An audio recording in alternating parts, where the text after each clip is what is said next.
Well, thanks so much, Doug. It's a pleasure to be here. This is a beautiful room in a beautiful house on a beautiful campus, and it's a beautiful day here in Chapel Hill. I'm very happy to talk about the new book.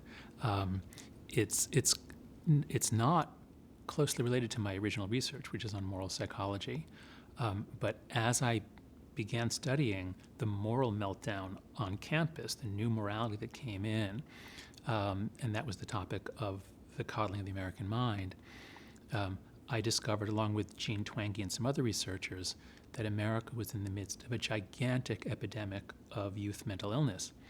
And a lot of people denied this as late as the start of COVID, just before COVID. A lot of people said, "Nah, it's just self-report. It's not really it's not a real thing."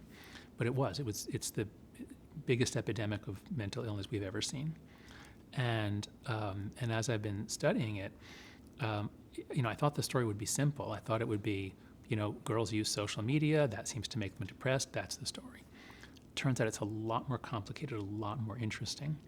And I can summarize it with a single, well, maybe it'll be two sentences.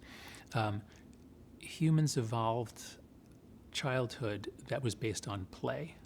All mammals play.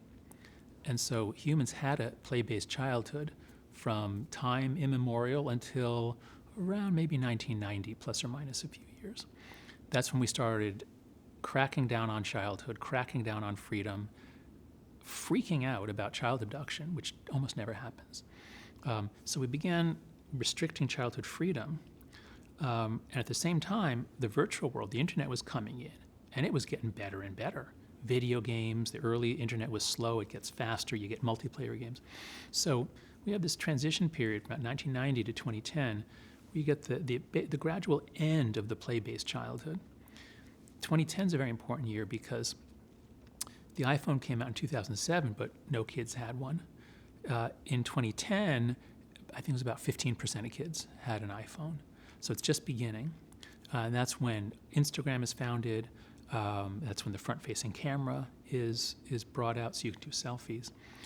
So by 2015, everyone now has an iPhone with a front-facing camera, an Instagram account, and now everything is about you posting about you. This is an insane way to raise children. So the anxious generation is about what happened when the phone-based childhood replaced the play-based childhood, and in the space of just 5 years, the floor fell out from under our young